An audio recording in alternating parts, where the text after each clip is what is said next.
Hi everyone, welcome to Oz Workshop. I'm Rob Hull. Our video this week is in response to an email that I received asking how to explain how we did a project that I'd listed on Lumberjocks. It was a platter, but it also had some pyrography done on the front of it, similar to this one. This is a little bird, but we had done one with a flower. And so what we're going to do is to give you a two-part video. Firstly, of the part one will be the making of the platter itself. I'm pretty new to wood turning, so you'll have to apologise for any tool work that you may see that you think's wrong. It probably is. But we got the job done, and the second part of the video will certainly be how we go about getting the pattern on and doing the pyrography. So hopefully you'll enjoy that, and yep, sit back and enjoy.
Okay, first things we do, it's only a shallow hole, but we're mounting it on that chuck, and I'm going to turn that side and put another mounter on this side.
Pine suffers from, it's not a great wood to turn, and it suffers a fair bit of tear out.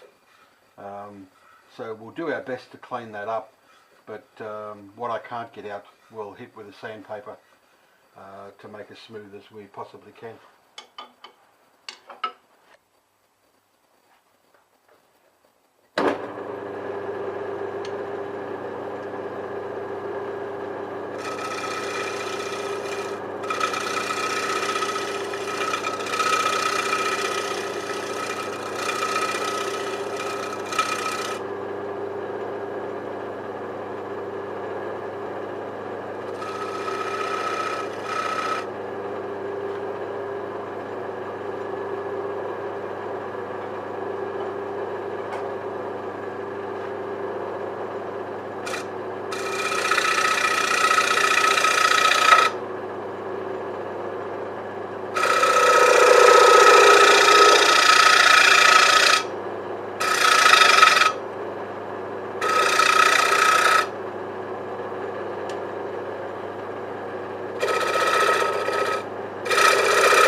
Got a bit of tear out up here and here across the grain, so I'll just work on that. But that's about the thickness we want,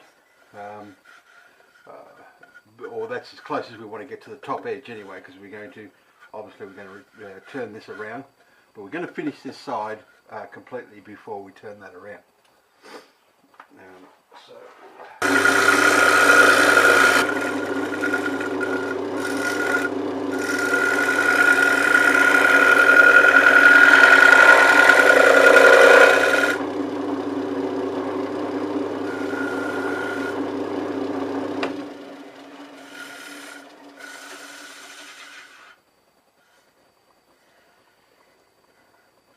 Yeah, it's got very minute tear out, but we can clean that up with a bit of sandpaper. We'll go through the grits on that, and I think that'll come up okay. We'll just complete the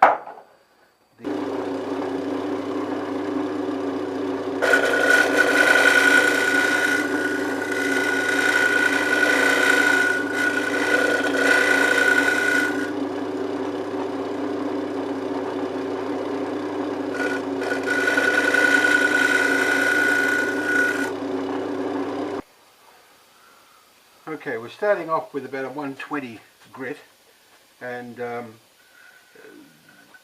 key to sanding is when you use your coarsest grit, make sure that you get every blemish out with the coarse grit, and then you can start going down to the finer grit. So that's what we'll be doing here. I'll just turn the machine back down again.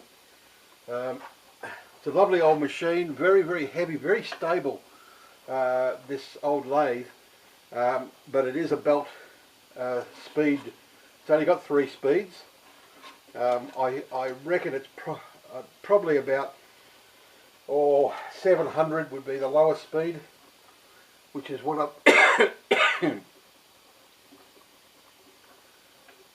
I'm putting on now.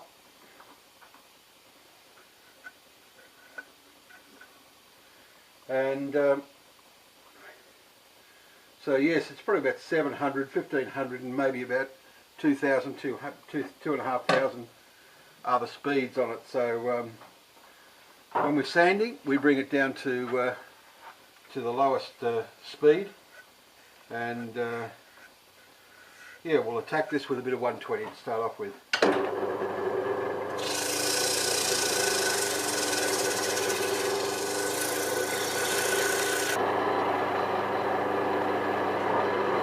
Okay, just finishing up with 600 grit.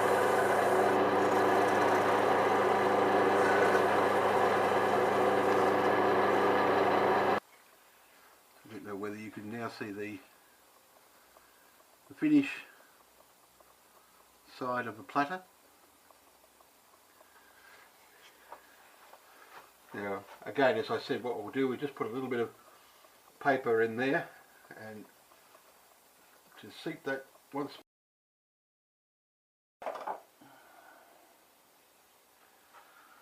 Use our bowl gouge.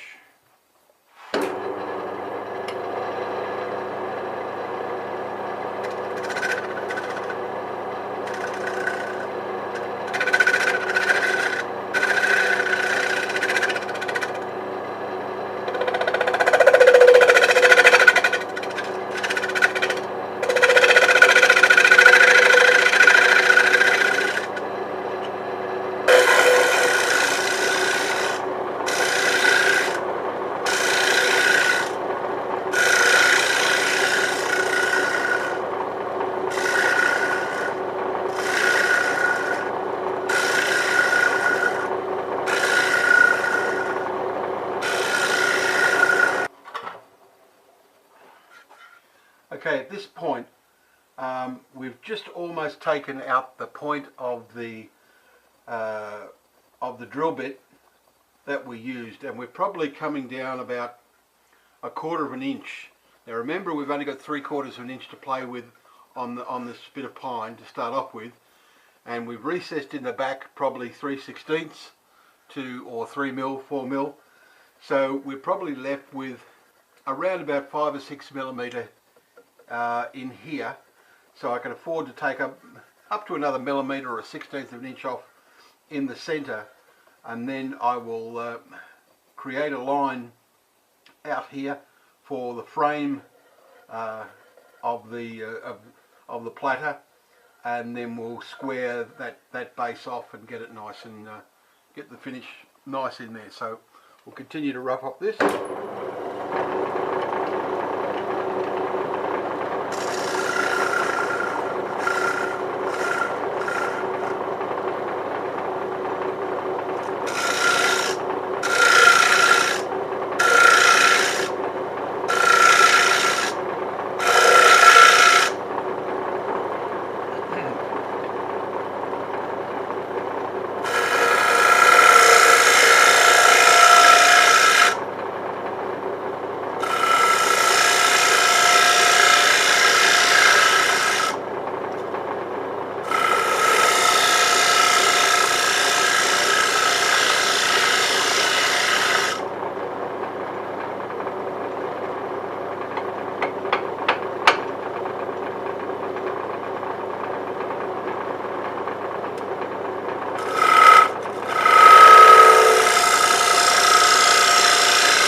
Now I'm getting close to the bottom here.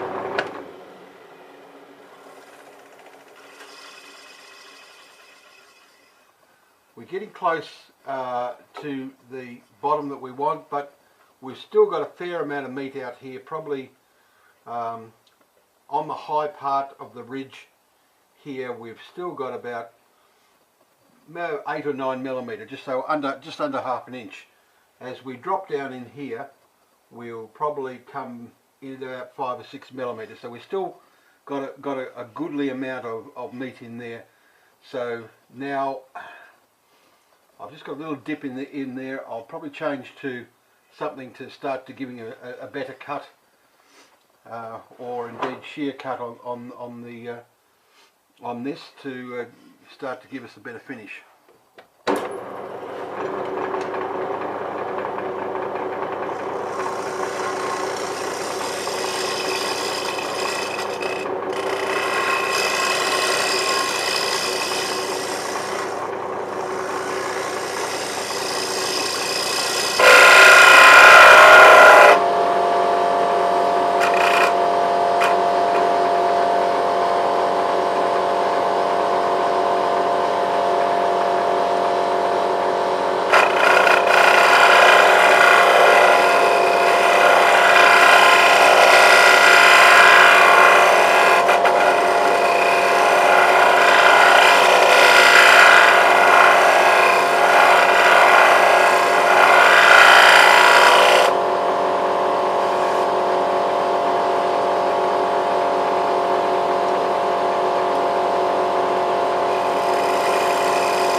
Okay, I've just finished the grit up to 400 grit on there. I won't go any further at the moment. We will actually burn our design on there, and then I'll use a 600 grit after the design is finished, and that knocks off any of the just the little rough spots created by the burning, and takes out any excess of the ink from our transfer as well, and that gives me an idea if I need to go over the burning anymore once the other ink has disappeared. The pattern I'm going to use is just a simple rose, so I don't expect to be any great deal of excess ink. So that's how we go about preparing our platter for that process, and we'll now transfer to the study up in the house, where we'll continue our burning. So just release that, and as you can see, our piece of paper has protected the inner surface of the platter. Okay, right. So upwards and onwards.